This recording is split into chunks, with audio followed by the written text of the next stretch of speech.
What's going on, guys? It's Brandon back here again today for not BFRs. The regular season is done and the Blackhawks are not in the playoffs. We have playoff series previews.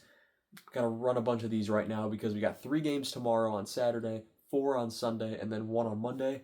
Want to get about 4 or 5 of these done right around now, and then hopefully by tomorrow and Sunday when I have the Wolves games, I can get a couple done, and then Monday I can do that game anytime since I have time on Monday.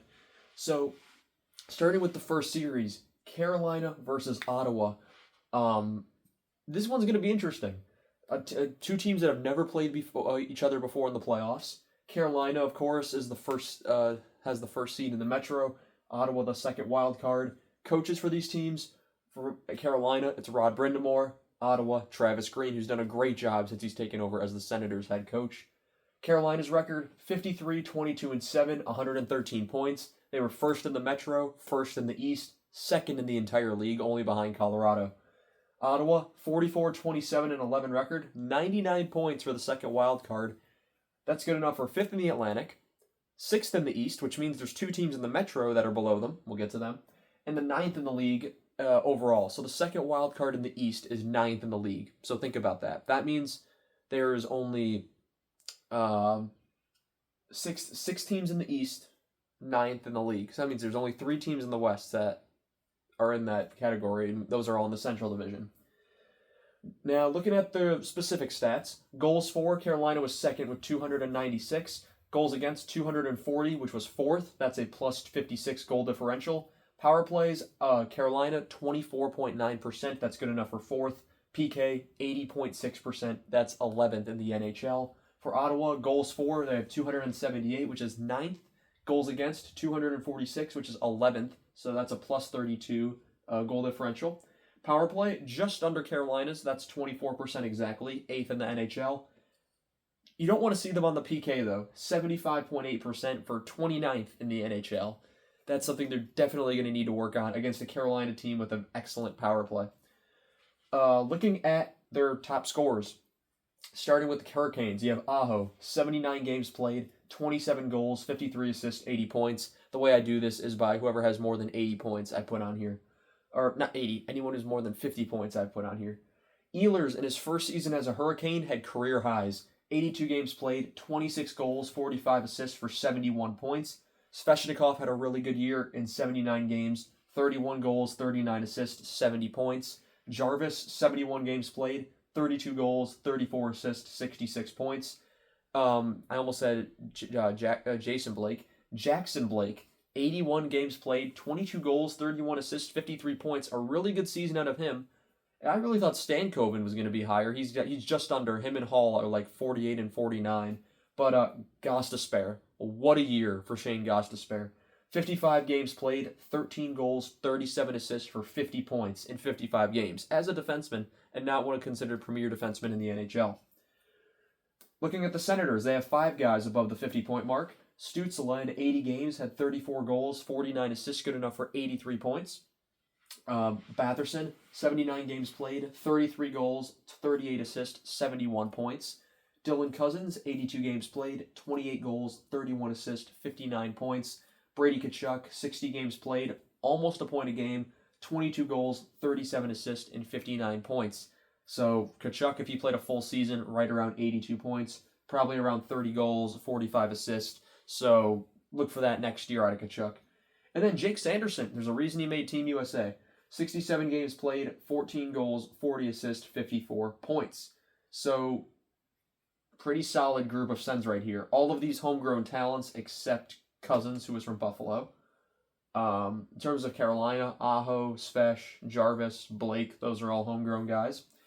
But now let's look at goaltending. It's a wild ride here. Carolina, I got 3 guys on the board because really any of these 3 guys could start. Ottawa, I only have 1 guy on the board because I can't see anyone else but this one guy starting. We'll start with Carolina. Brandon Bussi came out of nowhere this season. Goaltending prospect for years. Was supposed to be with the Chicago Wolves, where I am. And then he got sent up to Carolina because of injuries before the season even started. Anderson was hurt or Kochenkov was hurt. And he never came back down. 39 games played, 31-6-2 record, 2.47 goals against average, but an .895 save percentage. Then you have Frederick Anderson, who's done after this season in Carolina, I assume. 35 games played, 16, 14, and 5 record, a 3.05 goals against average with an 874 save percentage. He is a UFA, that's why I'm saying that. He's probably done in Carolina. Because Bussy's been extended for 3 years, and then Kochetkov has 1 more year on his deal. He's only played 9 games, but he's just come back from injury. He did a conditioning stint with the Wolves recently, in which he played pretty well. 6-2, no overtime losses, 2.88 goals against average, but an 886 save percentage. So who's getting the net game 1? I'm assuming it's Bussy, and I assume it should probably be Kochetkov backing him up, if you want my opinion. Looking at Ottawa, you have Allmark and Allmark. 49 games played, and he would have played more had he not taken the leave of absence for personal reasons. 28, 12, and 8 record for 2.73 goals against average and an 891 save percentage. Allmark could be one of those guys in the playoffs that you look to. Ottawa will definitely be looking to them.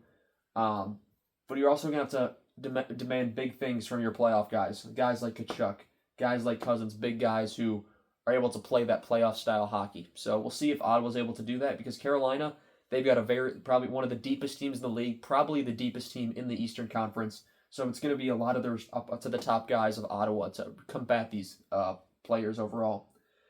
Now, I want to look at recent playoff appearances as well. We're going to go with playoff streaks. So Carolina, this is their 8th consecutive year making the playoffs. You have every single appearance they've had so far, and they have not won a Stanley Cup in this run, although it's their most consistent they've ever been as a franchise. 2019, you go all the way back to their first time making the playoffs in 10 years. They go all the way to the conference final where they get swept by Boston. 2020, they lose in the first qualifying round. They beat the Rangers. Yes, they swept the Rangers in the qualifying round, and then against Boston in the quarterfinal, they lose in 5 games. 2021, what's usually the semifinal, that year was just round 2, I believe it was called, because the conference, there was no conferences really. It was weird, but I'm just call it the semifinal here, even though it wasn't the semifinals. Just make sure it's that. It's the second round where they lose to Tampa Bay in 5. Then 2022, they go to the second round once again. They lose in the semifinal in 7 games to the Rangers. The home game won every game that series until Game 7.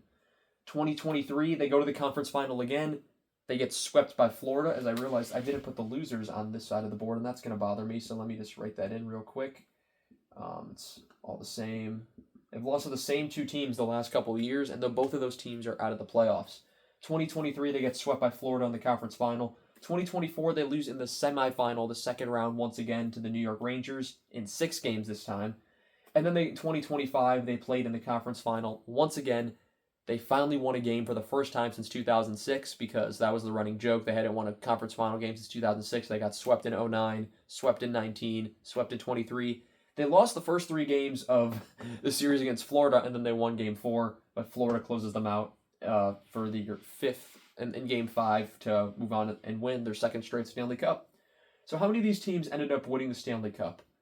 Tampa won in 2021, and Florida won in 2025. So the winner doesn't usually beat them on the way there. Now, it's a lot shorter of a run with Ottawa. They made the playoffs last year for the first time in a while. They lost in the first round, the quarterfinal, in 6 games to Toronto. Of course, they were down 3-0 in that series. They fought back to force a Game 6.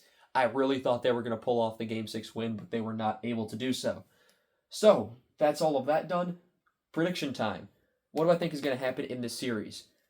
This is going to be a common theme throughout this year's playoffs. There are so many different matchups and so many teams that we're not usually seeing in the playoffs. Buffalo, Pittsburgh, Philadelphia, Anaheim, Utah. So it's going to be really hard to predict how some of these younger teams are going to do against some of the teams that have a lot of experience. I think Ottawa can put up a good fight. I think their style of play could definitely benefit the way they have a lot of skill guys. They have some size in their lineup. Carolina is more based on the skill, but their two-way play is top tier in the league. I'm going to take Carolina to win the series, and I promise I'm not doing that just because I work for their AHL affiliate, as my marker decides to die right now. Writing this on an angle is also difficult. I'm going to take Carolina to win in, we're going to say I'm debating between 6 games or 7 games. We're going to say 6 games. I could see Carolina winning this series in 6 games. Although I could definitely see Ottawa pulling off an upset here in this first round. This is a very good wild card 2 team. They are 9th in the NHL overall.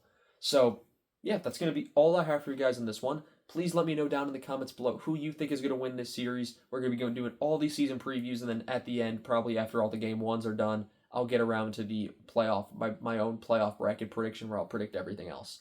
Anyway, guys, I want to thank you all so much for watching this video, and I shall see you guys in the next one. Have a good one.